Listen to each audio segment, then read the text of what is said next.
Sebelum kita lanjut, jangan lupa like, comment, subscribe, dan nyalakan notifikasinya agar tidak ketinggalan info terbaru lainnya. Semoga bermanfaat. Saya keluar dari agama Kristen. Saya masuk Islam karena saya mendambakan kehidupan akhirat. Bukan duniawi. Kalau duniawi, saya digaji Jerman kemarin di sana, Pak Camat. Dari ujung kaki sampai ujung rambut setelan saya ini Europe style. Penampilan saya dari kaki sampai kepala berlogo Eropa. Ini yang sekarang Saifuddin mau ganti. Sekarang dia parlente, dia pakai dasi, dia pakai jas, Allahu Akbar, dengan harga murtad. Menjual akidah, menjual Islam demi sesuap nasi, demi penampilan, mengikuti gaya-gaya orang kafir.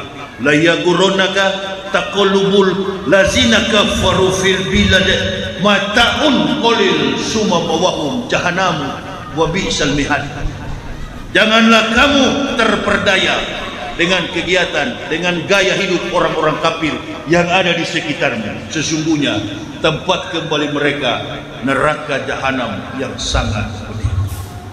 Saya pesan kepada anak istri saya, berulang-ulang saya ceramahkan ini di masjid-masjid. Saya selalu mengulang-ulangi, saya masuk Islam bersama istri dan 3 orang anak.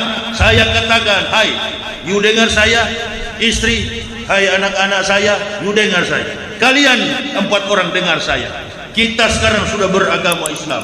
Hidup dan mati kita bergantung hanya kepada Allah. Yang pertama saya mau sampaikan, jangan pernah kalian tinggalkan sholat 5 waktu. Yang kedua, jangan pernah mengambil barang orang lain, mencuri, merampok atau apapun. Dan yang ketiga, jadilah dirimu sendiri, jangan pernah menjadi diri dan pikiran orang lain. Kalau kamu ditakdirkan Allah jadi pejabat, jadilah pejabat, jangan berhati penjahat. Kalau kamu ditakdirkan Allah jadi penjahat, jadilah penjahat yang betul-betul penjahat. Jangan bertindak seperti pejabat. Persoalan di bangsa kita ini, pejabat berhati penjahat. Bahkan penjahat bisa jadi pejabat. Penjahat bisa jadi pejabat. Kalau mental sudah penjahat, sampai kemanapun tetap penjahat. Jadi kalau ada masalah di tengah bangsa ini, hubungkan kepada kepribadian orang. Jangan membawa-bawa institusi negara, jangan membawa-bawa institusi apapun. Kalau kami mengkritisi pemerintah, bukan karena etos dan kinerja pemerintah. Kami sayang kepada kinerja pemerintah. Roda pemerintahan ini hendaknya berjalan dengan baik. Dengar baik-baik, umat Islam ini tidak minta banyak kepada pemerintah. Cuma satu yang umat Islam minta, bebaskan kami beribadah, bebaskan kami bersyahadat, bebaskan kami mengucapkan kalimatullah, bebaskan kami beribadah baik di Indonesia maupun ke Baitullah. Itu saja yang umat Islam minta. Kontribusi terbesar di negara kita adalah umat Islam. Nanti lihat ya, kalau nggak percaya sama saya, kami sudah sepakat, kami nggak mau campur urusan pilpres, nggak mau masuk campur. Tapi lihat ya, di saat kami diam, dia mulai muncul peralat umat. Dan sudah kelihatan Pak Kades, di Bangkinang sudah ada siarannya. Makanya kalau bilang Ustadz Yahya di Bangkinang, jangan, radikal itu Yahya Waloni itu. Radikal bagaimana? Orang saya dari kafir kok radikal. Sama kita dulu. Saya juga dulu kalau lihat orang berjenggot saya bilang teroris. Sama kita. Sama. Itu pikiran kafir yang bilang begitu. Orang pakai sorban begini saya bilang taplak meja. Kurang ajar saya dulu. Orang pakai gamis begini saya bilang kain pintu, gorden. Sekarang saya pakai sorban bukan taplak meja. Kalau saya lupa di mobil, tadi saya lupa, saya bilang istri, kawan, ambilkan dulu taplak meja. Oh ya lupa Pak, diambilkan taplak meja. Apa ini? Sorban. Yang saya pakai sekarang ini, Masya Allah, tanya di Tanah Abang, tanya di pasar Kampar, ini cuma 25.000. Yang ini nggak sampai 100.000, satu badan ini nggak sampai 100.000. Bagaimana dengan saya dulu di Pandeta? Tidur pun pakai sepatu, mati pun di peti mayat pakai sepatu, pakai dasi lagi Pak Camat. Aduh, sudah kenyang saya di sana, capek saya kalau bicara soal itu, lelah. Masya Allah, kok masih ada orang Islam terpengaruh dengan begitu? Kesenangan yang kita miliki di dunia nggak sebanding dengan kebahagiaan di akhirat. Coba lihat, bagaimanapun jagonya manusia berkonspirasi, terbaca oleh orang. Jadi jangan coba-coba, jangan coba-coba ganggu agama ini, jangan coba-coba cubit Islam. Di saat antum cubit, ulama tidak mampu, masyarakat Muslim tidak mampu, awas, Allah Subhanahu wa Ta'ala Maha mampu, Maha kuat, Dia akan menghancurkan. Dia akan menghancurkan. Ini bukan cuma persoalan yang terjadi yang sekarang ini, bukan cuma persoalan polisi, ini persoalan negara, etos dan kinerja daripada pemerintah. Kalau pemerintahnya baik, insya Allah. Ada pepatah kuno mengatakan, bapak bajingan, anak pasti bajingan. Bapak maling, anak pasti maling. Beginilah gambaran negara kita. Jadi kalau cuma bicara memang susah sekarang ini, mesti ada bukti. Masyarakat yang tahu buktinya atau tidak? Masyarakat tahu nggak? Tahu, masyarakat tahu bahwa masyarakat sekarang ini susah. Kalau pegawai tiap bulan terima gaji, tapi masyarakat, Allahu Akbar, susah masyarakat sekarang. Tidak bisa berharap banyak kepada masyarakat. Di saat sudah mau dekat-dekat pilpres, barulah cari-cari muka. Malu-malu masuk ke masjid. Tadinya nggak pakai kopiah, pakai songkok dia. Pakai baju koko, walaupun benangnya masih tergantung-gantung, baru dibeli. Masuk. Tadinya melawan Islam. Coba lihat kita nanti ya. Coba nanti kita lihat. Di saat kami mundur, mereka maju. Katanya jangan mempolitisasi Islam, jangan membawa identitas Islam. Apa yang mereka bilang? Politik identitas. Sebagai umat Islam kita harus terbuka. Saya umat Islam, saya Muslim, terbuka mengatakan, jangan takut, tunjukkan antum adalah Muslim. Saya kemana-mana dengan istri anak keliling Indonesia, bawa mobil, naik ferry. Kemarin kami ke Makassar 1 bulan di Makassar, naik ferry 35 jam dari Surabaya ke Makassar. Saya ceramah di Surabaya, saya ceramah di Solo, saya ceramah di Nganjuk, saya ceramah di Jogja. Apa kata jemaah kawan saya? Ustaz, jangan masuk ke situ. Kenapa? Itu masjidnya cebong. Jadi masjid ke bawah-bawah ini cebong dan kampret di mana-mana. Berhenti, berhenti. Mari kita bersaudara, kita menjalin hubungan baik dengan sesama Muslim. Amin ya Rabbal.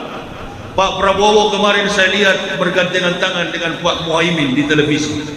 Nah, ini ada tanda-tanda kebaikan. Tinggal Muhammadiyah lagi, bersama-sama NU, Naqsabandiyah, Al-Wasliyah.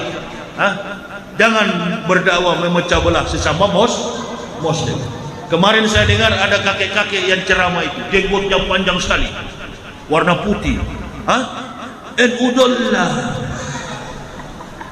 Muhammadiyah dollah, Naqsabandiyah dollah. Itu suaranya.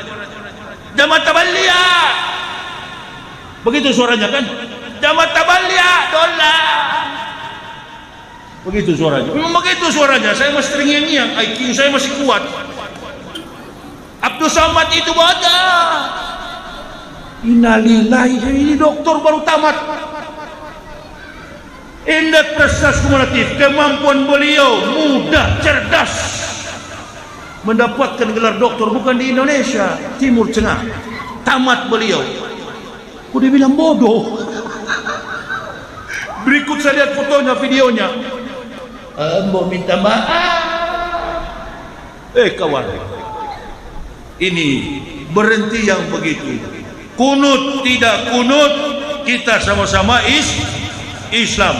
Di saat orang kunut, kita ikut kunut. Di saat orang tidak pakai kunut, lebih cepat, lebih bagus. Gak apa-apa, yang penting kita sholat. Ada jenggot dengan tidak ada jenggot, kaki melorot celana, kaki terangkat, no problem. Tidak jadi masalah. Bukan jenggot dan kaki celana yang mengukur kita ke surga. Kalau ukuran jenggot Yahudi lebih panjang. Masya Allah. Ini tidak pakai jenggot, bukan umat Nabi. Allahu Akbar. Saya sudah baca keliling mustolah hadis, saya sudah baca Al-Quran. Tidak ada malaikat pengukur jenggot di pintu surga. Maka datanglah malaikat Ridwan kepada orang-orang mukmin, sedang di tangan kanannya memegang sentimeter, di tangan kirinya ada mistar untuk mengukur panjangnya jenggot dan kaki celana. Apabila jenggotnya 5 cm, maka surganya paling tinggi. Apabila jenggot Yahya Waloni cuma 2 cm, surganya di ruang tamu. Dan apabila Pak Camat tak ada jenggot sama sekali dengan Pak Kades, surganya hanya di dapur. Kacau Islam kalau model begini. Perlu banyak belajar lagi terkait dengan aspek antropologi linguistik, aspek sosiologi, aspek teologis, aspek tentang semiotik, ilmu linguistik, ilmu bahasa. Barulah jadi pendakwah.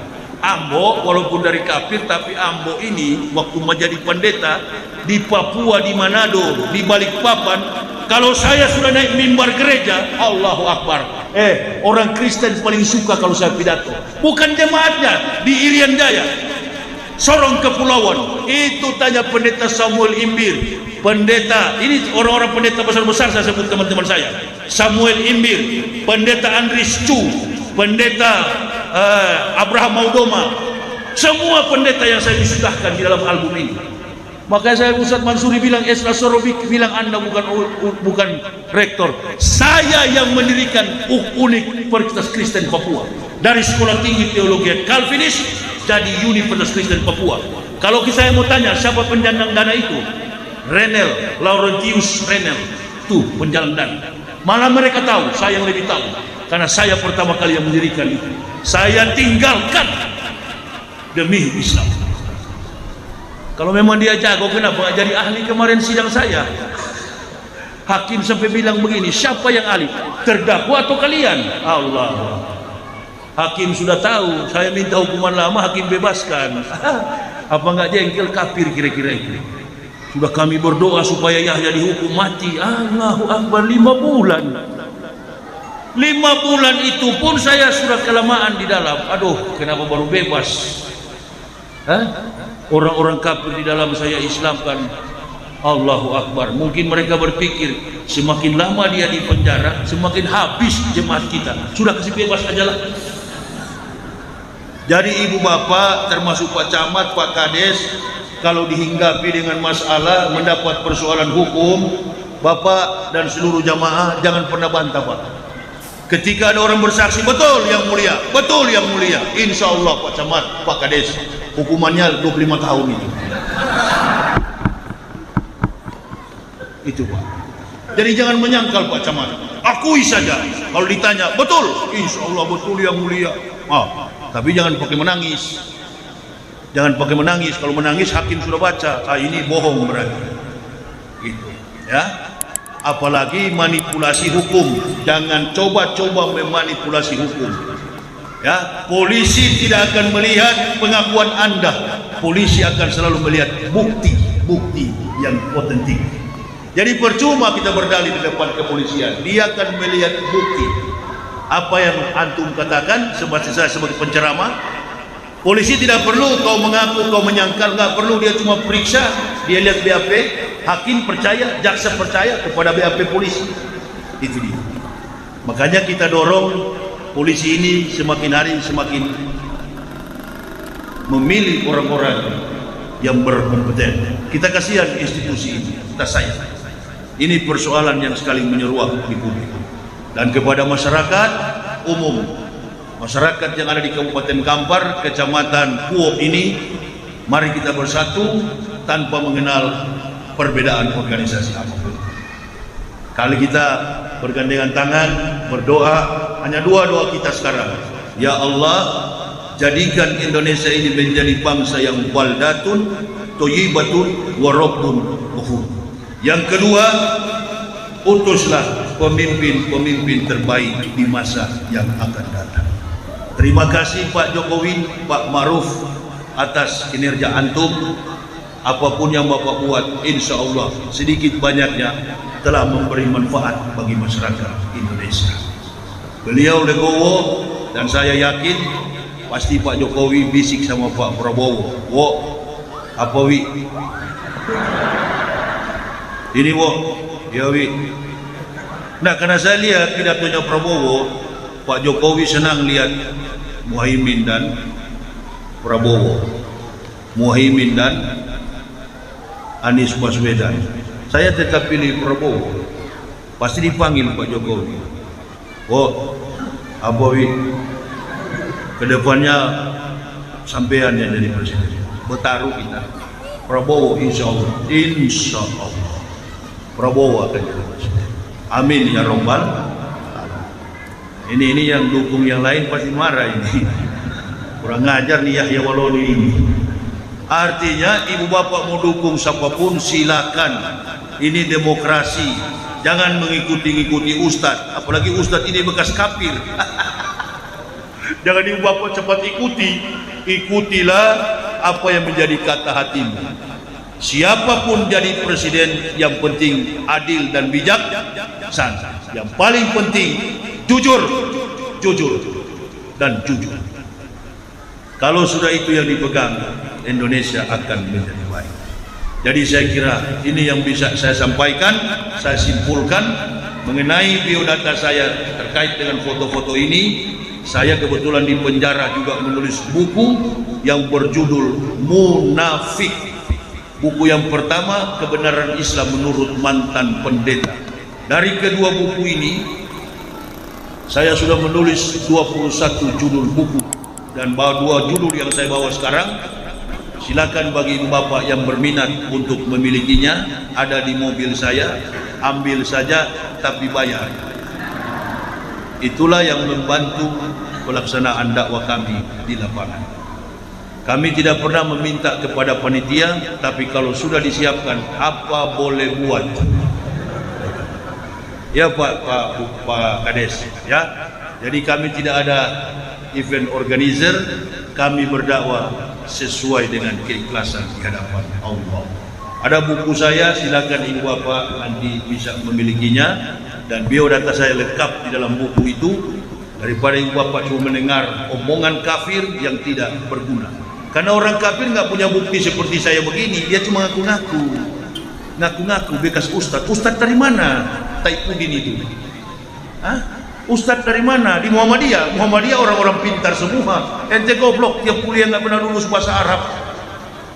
Saya kalau lihat Saifudin baca Al-Quran, aduh saya dari kafir ketawa. Ini katanya belajar di pesantren, bagaimana makhrusnya kocar kacir begini. Istri saya juga qori. Kemana-mana kami berdua ini, dia baca Quran, saya ceramah. Cocok. Bukan kemana-mana ke KPK, suami istri, bukan. Istri saya baca Quran, saya ceramah. Saya di penjara, dia yang besuk. Setia sampai mati. Amin ya robbal alamin. Doakan kami ibu bapak, Pak Camat, doakan kami supaya kami tetap sehat dalam menegakkan Islam. Tujuan kami hanya dua, supaya orang kafir masuk Islam, saudara mukmin kokoh dalam akidahnya. Tapi jangan semua orang kafir masuk. Kalau sudah semua, siapa yang di neraka nanti, kan begitu. Ini nih bahasa begini Pak. Kadang-kala mau sakit hati percuma, dipenjarakan juga dia tidak takut. Doakan sajalah saya, karena menurut dokter saya ini mengidap penyakit jantung berat kata dokter. Tapi selama saya berjalan, tidak terasa jantung ini sampai sekarang. Udah hilang penyakit jantung saya karena ceramah. Nggak boleh suara keras, nggak boleh bawa mobil jauh. Jantung Pak Yahya sudah parah. Termasuk dokter di Kota Padang, Ibnu Sina, itu dokter jantung. Di Pekanbaru juga dokter Hernawan, agamanya Buddha, sudah periksa jantung saya, memang spesialis jantung. Istri saya yang bawa saya ke dokter. Ini obatnya Pak Yahya, paginya 7, siangnya 7, malamnya 7. Istri saya yang paksa-paksa. Begitu keluar rumah sakit, saya bilang, mana dek tuh obat? Ini Pak, semua saya buang di toilet. Allahu Akbar. Saya suara mau teriak, masih sehat. Tidak boleh sentuh kopi, nggak boleh sentuh rokok. Satu hari 2 bungkus kawan. Jantung yang lari, jantung yang kabur, sehat ambo. Itu macam-macam. Jadi nggak usah takut-takut dengan kehidupan ini. Ya, insya Allah, semakin antum ikhlas, Allah akan sertai kita. Amin ya robbal. Saya kira ibu bapak ini yang bisa kami sampaikan. Pak Kades, terima kasih atas segala perhatiannya. Selamat Tahun Baru Islam 1444 Hijriah. Selamat menyambut proklamasi kemerdekaan Republik Indonesia ke-77 tahun. Insya Allah di tahun-tahun depan Indonesia menjadi negara yang baldatun thayyibatun wa rabbun. Barakallah usikum wa nafsi bi taqwallah la ilaha illa huwa Allahi falyatawakkalul mu'minun. Wassalamualaikum warahmatullahi wabarakatuh.